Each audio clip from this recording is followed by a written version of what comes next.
ಅಂತ ಹೆಸರಾಂತ ನಮ್ಮ ಸುರೇಶ್ ಅಣ್ಣರ ಹೆಸರು ನಾನು ಬಿಟ್ಬಿಟ್ಟಿದ್ದೆ, ಸಾರಿ ತಪ್ಪಾಗಿದೆ. ಹಾಗೂ ಎಲ್ಲ ಮದ್ದೂರು ತಾಲೂಕಿನ ಎಲ್ಲ ನನ್ನ ನೆಚ್ಚಿನ ಅಣ್ಣ ತಮ್ಮಂದಿರೆ, ಇವತ್ತು ನಮ್ಮ ನಿಖಿಲ್ ಕುಮಾರಣ್ಣವರು ರಾಜ್ಯಾದ್ಯಂತ ಪ್ರವಾಸ ಹೊಂದಿದ್ದಾರೆ. ಇವತ್ತು ರಾಜಕಾರಣ ಯಾವತ್ತು ನಿಂತು ನೀರಲ್ಲ, ಪವಿತ್ರವಾಗಿರ್ತದೆ ಗಂಗೆ ಥರ. ನೋಡಿ, ನಾವು ಹೋದ ಸಲ 7ಕ್ಕೆ 7 ಸುಧಾ ಗೆದ್ದಿದ್ದು, ಈ ಸತಿ ಜನ ತಿರಸ್ಕರಿಸಿದ್ದಾರೆ. ನೀವೆಲ್ಲ ಇವತ್ತು ನಮ್ಮ ಜಿಲ್ಲೆ ಹಿಂದುಳಿತಾ ಇದೆ. ಯಾಕೆ ಅಂದರೆ ನಮ್ಮ ಜಿಲ್ಲೆಯಲ್ಲಿ ನೀವೆಲ್ಲ ಗೆಲ್ಸ್ಕೊಂಡ್ರೆ ನಮಗ MLAಗಳ ಈ ಜಿಲ್ಲೆ ಉದ್ಧಾರ ಆಗುತ್ತೆ, ಕ್ಷೇತ್ರ ಉದ್ಧಾರ ಆಗುತ್ತೆ. ತಮ್ಮಣ್ಣವರು ಸಾಹೇಬರು ಮಿನಿಸ್ಟ್ರ್ ಆಗಿದ್ದಾಗ ತಾಲೂಕು ಅಭಿವೃದ್ಧಿಯನ್ನು ಎಷ್ಟು ಮಾಡಿದ್ದಾರೆ ಲೀಸ್ಟ್ ತಗೊಳ್ಳಿ. ತುಂಬನೇ ಅಭಿವೃದ್ಧಿ ಮಾಡಿದ್ದಾರೆ. ಅಭಿವೃದ್ಧಿ ಇನ್ನೂ 10 ವರ್ಷ ಮಾಡೋಕ್ಕಾಗಲ್ಲ ಯಾರು, ಆ ಥರ ಅಭಿವೃದ್ಧಿ ಮಾಡೋರೆ. ಆದರೆ ನಮ್ಮ ಸೋಲು ಗೆಲುವು ಒಂದು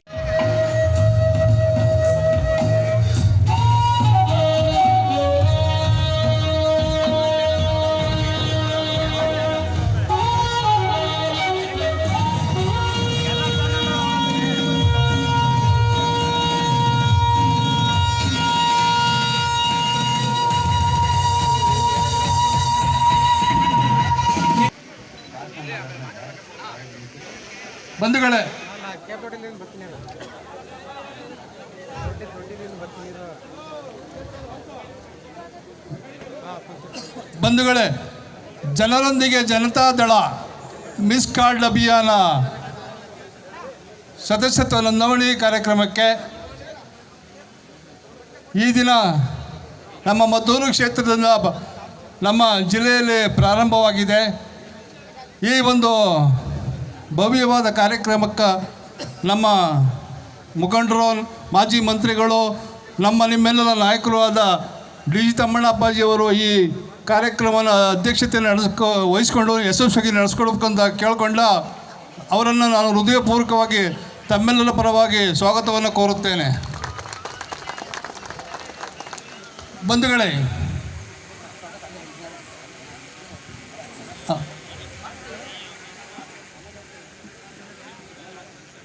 ಬಂಧುಗಳೇ, ಈ ಕಾರ್ಯಕ್ರಮದ ಕೇಂದ್ರ ಬಿಂದು ನಿಮ್ಮೆಲ್ಲರ ಮುಂದಿನ ಭವಿಷ್ಯದ ನಾಯಕರು ಆಗಲಿರುವ ಈ ರಾಜ್ಯ ಕಂಡ ಅಪರೂಪದ ರಾಜಕಾರಣಿ, ಮಾಜಿ ಪ್ರಧಾನಮಂತ್ರಿಗಳು ಹಾಗೂ ಈ ರಾಜ್ಯದ ಮಾಜಿ ಮುಖ್ಯಮಂತ್ರಿಗಳು ಆದ ಕುಮಾರಣ್ಣವರ ಸುಪುತ್ರರಾದ ಶ್ರೀಯುತ ನಿಖಿಲ್ ಕುಮಾರಸ್ವಾಮಿ ಅವರು ಈ ಕಾರ್ಯಕ್ರಮವನ್ನು ಉದ್ಘಾಟನೆ ಮಾಡಲಿದ್ದಾರೆ.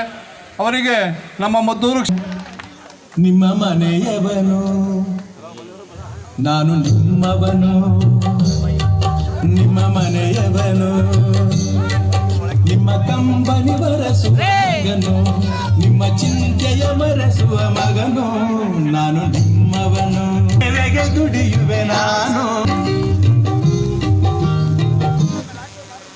ಬಂಧುಗಳೇ, ಈ ಒಂದು ಕಾರ್ಯಕ್ರಮದಲ್ಲಿ ನಮ್ಮ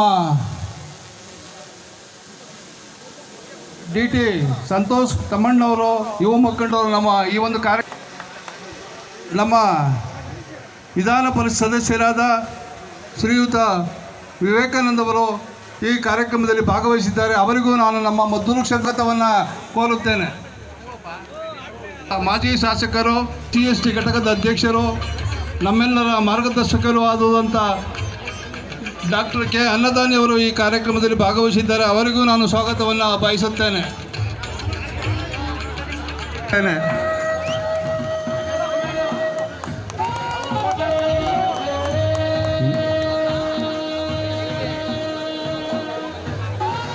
ಹಾಗೂ ನಮ್ಮ ಪಕ್ಷದ ಜಿಲ್ಲಾಧ್ಯಕ್ಷರು, ನಮ್ಮ ನಾಯಕರು ಆದ D ರಮೇಶ್ ಅಣ್ಣವರು ಈ ಕಾರ್ಯಕ್ರಮದಲ್ಲಿ ಭಾಗವಹಿಸಿದ್ದಾರೆ. ಅವರಿಗೂ ನಾನು ಮದ್ದೂರು ಕ್ಷೇತ್ರದ ಪರವಾಗಿ ಹೃದಯಪೂರ್ವಕವಾಗಿ ಸ್ವಾಗತವನ್ನು ಕೋರುತ್ತೇನೆ.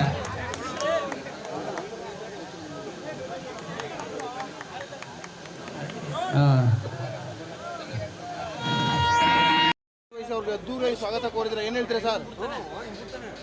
ನಮ್ಮ ಪಕ್ಷದ ಆಸ್ತಿ ನಿಖಿಲ್ ಕುಮಾರಸ್ವಾಮಿ ಅವರು ಈ ಚಿಕ್ಕ ವಯಸ್ಸಿನಲ್ಲಿ ಈ ರಾಜ್ಯದ ನೇತೃತ್ವ ವಹಿಸಿಕೊಂಡು ಏನು ನಮಗೆ ಒಂದು ಕೊರಗಿತ್ತು ಇಡೀ ಕಾರ್ಯಕರ್ತರಿಗೆ, ಏನು JDSನ ಅಭಿಮಾನಿಗಳಿಗೆ ಒಂದು ದೊಡ್ಡ ಒಂದು ಕೊರಗಿತ್ತು. ನಮಗೆ ಮುಂದಿನ ದಿನಗಳಲ್ಲಿ ದೇವೇಗೌಡರಿಗೆ ವಯಸ್ಸಾದಂಥ ಸಂದರ್ಭದಲ್ಲಿ, ಕುಮಾರಣ್ಣವರು ಕೇಂದ್ರಕ್ಕೆ ಹೋದಂಥ ಸಂದರ್ಭದಲ್ಲಿ ನಮಗೊಬ್ಬರು ನಾಯಕರು ಬೇಕಲ್ಲ ಅಂತ ನಾಯಕರು ಯಾರಿದ್ದಾರೆ ಅಂಥೇಳಿ ಎಲ್ಲರಿಗೂ ಕೂಡ ಒಂದು ಆತಂಕ ಇತ್ತು. ಭಗವಂತ ಎಲ್ಲೋ ಒಂದು ಕಡೆ ದೇವೇಗೌಡರ ಕುಟುಂಬ ಈ ರಾಜ್ಯಕ್ಕೆ ನೀರಾವರಿಗಾಗ್ಬೋದು, ರಸ್ತೆಗಾಗ್ಬೋದು, ದೀನದಲಿತರಿಗಾಗ್ಬೋದು, ಬಡವರಿಗಾಗ್ಬೋದು, ಕಾರ್ಮಿಕರಿಗಾಗ್ಬೋದು, ವಿಶೇಷವಾಗಿ ರೈತರಿಗೆ ಅನೇಕ ಕೊಡುಗೆಗಳನ್ನ ಕೊಟ್ಟಿದ್ದರು, ಜನಪರವಾದ ಕಾರ್ಯಕ್ರಮಗಳನ್ನ ಕೊಟ್ಟಿದ್ದರು. ಕುಮಾರಣ್ಣವರು ಇಡೀ ರಾಜ್ಯದ ಇತಿಹಾಸದಲ್ಲಿ ಕುಮಾರಣ್ಣವರು ಕೊಟ್ಟಂಥ ಕೊಡುಗೆನ ಇಡೀ ದೇಶದಲ್ಲಿ ಯಾವುದೇ ಒಬ್ಬ ಮುಖ್ಯಮಂತ್ರಿ ಕೊಡೋಕ್ಕಾಗೋದಿಲ್ಲ. ಅವರು ಸಾಲ ಮನ್ನಾ ಮಾಡೋ ರೈತರು ಸಾಲ ಮನ್ನಾ ಮಾಡೋದ್ರ ಮುಖಾಂತರ ಸುಮಾರು 28,000 ಕೋಟಿಗಳನ್ನ ಮನ್ನಾ ಮಾಡಿದಂಥ ಹೆಗ್ಗಳಿಕೆ ಇಡೀ ದೇಶದಲ್ಲಿ ಯಾವುದಾದ್ರೂ ಮುಖ್ಯಮಂತ್ರಿ ಇದ್ದರೆ ಅದು ಕುಮಾರಣ್ಣವರು. ಹಾಗೇನೇ ಸಾಲ ಮನ್ನಾ ಮಾಡೋದ್ರ ಜೊತೆಗೆ ರೈತರುಗಳಿಗೆ ಅನೇಕ ಕಾರ್ಯಕ್ರಮಗಳನ್ನ ತಂದರು. ಸೆಂಟ್ರಲ್ಲಿರ್ತಕ್ಕಂಥ ಅನೇಕ ಕಾರ್ಯಕ್ರಮಗಳನ್ನ ತರ್ತಾರೆ ಅಂತಕ್ಕಂಥ ಒಂದು ಅಭಿಮಾನ ಕೂಡ ಜನರಲ್ಲಿದೆ. ಹಾಗಾಗಿ ಮಂಡ್ಯ ಜಿಲ್ಲೆ ಎಲ್ಲ ಜನರು ಕೂಡ ಅವ್ರಿಗೆ ಕೈ ಜೋಡಿಸಿ ಅವರ ಮಂತ್ರಿ ಆಗೋ ಮಟ್ಟಕ್ಕೆ ಮಾಡಿದಂಥ ಕೀರ್ತಿ ಮಂಡ್ಯ ಜಿಲ್ಲೆ ಜನರಿಗೆ ಸೇರ್ತದೆ. ಹಾಗಾಗಿ ಮಂಡ್ಯ ಜಿಲ್ಲೆ ಜನರ ಎಲ್ಲ ಪಾದಗಳಿಗೆ ನಾನು ಅತ್ಯಂತ ವಿನಮ್ರವಾಗಿ ಭಕ್ತಿಯಿಂದ ನಮಸ್ಕಾರ ಮಾಡ್ತೇನೆ. ದೇವೇಗೌಡರು ಕೊಟ್ಟಂಥ ನೀರಾವರಿ ಕೊಡುಗೆಗಳು ಅಪಾರ. ಅವರ ಕೊಡುಗೆಗಳನ್ನ ಮತ್ತೊಬ್ಬ ರಾಜಕಾರಣಿ ರಾಜ್ಯದಲ್ಲಿ ಯಾರೂ ಕೂಡ ಕೊಡೋಕ್ಕಾಗೋದಿಲ್ಲ. ಹಾಗಾಗಿ ಅಂಥ ಕುಟುಂಬ ಸೇವೆ, ಜನರ ಸೇವೆ ಮಾಡಿದರು.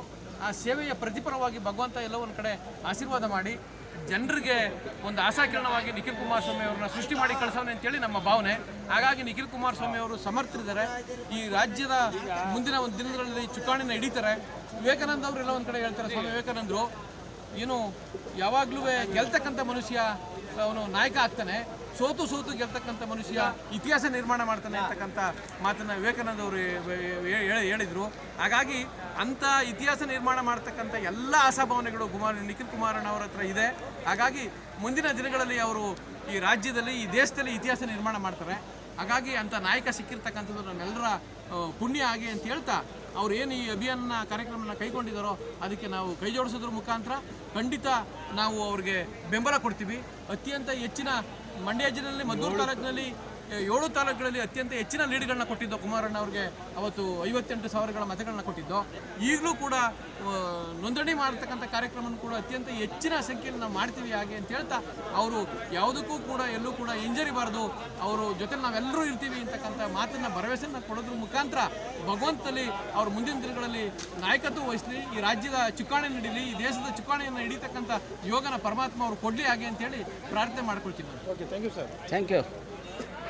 ಇದೆ 100ಕ್ಕೆ 100 ಸನ್ಮಾನ್ಯ ಕುಮಾರಣ್ಣ ಅವರ ಅನಿವಾರ್ಯತೆ ರಾಜಕಾರಣಕ್ಕೆ ಇದೆ. ಅಂತ ಒಬ್ಬ ನಾಯಕ ಮತ್ತೊಮ್ಮೆ ಈ ರಾಜ್ಯದಲ್ಲಿ 3ನೇ ಬಾರಿ ಮುಖ್ಯಮಂತ್ರಿಗಳಾಗಿ, ಕನಿಷ್ಠ ಪಕ್ಷ ಈ ಬಾರಿ 5 ವರ್ಷ ಮುಖ್ಯಮಂತ್ರಿಗಳಾಗಿ ರಾಜ್ಯದ ಹೃದಯ ಮುಟ್ಟಿರ್ತಕ್ಕಂಥ ಕಾರ್ಯಕ್ರಮಗಳು ಇವಾಗ ಇವತ್ತಿಗೂ ಕೂಡ ಉಳಿದಿದೆ, ಜನಗಳ ಮನಸ್ಸಿನಲ್ಲಿ ಸದಾಕಾಲ ಉಳಿಯುತ್ತೆ. ಅಂಥವ್ರು ಬಂದು ಮತ್ತೆ ಮುಖ್ಯಮಂತ್ರಿ ಆಗಬೇಕು ಅಂತಕ್ಕಂಥದ್ದೇನಿದೆ. ಆ ಹಿನ್ನೆಲೆಯಲ್ಲಿ ಮತ್ತೆ ಪಕ್ಷ 40 ಸ್ಥಾನ ಗಳಿಸ್ತಕ್ಕಂಥದ್ದೇನು ದೊಡ್ಡ ವಿಚಾರ ಅಲ್ಲ. ನಿಮ್ಮಂಥವ್ರ ಆಶೀರ್ವಾದದಿಂದ 100ಕ್ಕೆ 100 40 ಸ್ಥಾನ ಗಳಿಸ್ತೇವೆ. ಆದರೆ ನಾವು ಆ 40ರ ಗಡಿಯನ್ನು ದಾಟಬೇಕು, ಒಂದು ಇತಿಹಾಸವನ್ನು ಸೃಷ್ಟಿ ಮಾಡಬೇಕು ಜನತಾದಳ ಅಂತಕ್ಕಂಥದ್ದನ್ನ ಛಲದಿಂದ ಇವತ್ತು ನಾವೇನು ಹೊರಟಿದ್ದೇವೆ ಇರಲಿ ಅಂತಕ್ಕಂಥದ್ದನ್ನು ಈ ಸಂದರ್ಭದಲ್ಲಿ ಕೋರ್ಕೊಳ್ತಾ, ಮತ್ತೆ ಮಂಡ್ಯದಲ್ಲಿ ಕೂಡ ನಮ್ಮ ಪಕ್ಷದ ಮುಖಂಡರುಗಳು ಇದೇ ರೀತಿ ಕಾರ್ಯಕ್ರಮವನ್ನು ಆಯೋಜನೆ ಮಾಡ್ಕೊಂಡಿದ್ದಾರಣ್ಣ. ಬಿಸಿಲು ಜಾಸ್ತಿ ಆಗಿದೆ, ದಯಮಾಡಿ ಮತ್ತೆ ಕ್ಷಮೆ ಕೋರ್ತೇವೆ. ಈ ಥರ ಬಿಸಿಲಲ್ಲಿ ಕೂರಿಸೋದ್ರಲ್ಲ ಅಂತ ಯಾರು ಅನ್ಯತಾ ಭಾವಿಸ್ಬೇಡಿ. ಇನ್ನು ಮುಂದೆಂದೂ ಈ ರೀತಿ ಆಗ್ಲಿಕ್ಕಿಲ್ಲ. ಧನ್ಯವಾದ ಅಣ್ಣ. ಜೈ ಹಿಂದ್, ಜೈ ಕರ್ನಾಟಕ, ಮತ್ತೆ ಜೈ JDS. ಇದು ನಂಬರ್ 9 ಪ್ರಾದೇಶಿಕ ಪಕ್ಷವನ್ನು ಉಳಿಸಿಕೊಳ್ಳಲೇಬೇಕು ಅನ್ನೋ ನಿಟ್ಟಿನಲ್ಲಿ. ಯಾಕೆಂದ್ರೆ ನಾವಿವತ್ತು ಒಂದು ರಾಷ್ಟ್ರೀಯ ಪಕ್ಷವಾಗಿರ್ತಕ್ಕಂಥ BJP ಜೊತೆ ಹೊಂದಾಣಿಕೆಯನ್ನ ಮಾಡ್ಕೊಂಡು ಹೋಗ್ತಾ ಇರ್ತಕ್ಕಂಥ ತಾವೆಲ್ಲ ನೋಡಿದೀವಿ.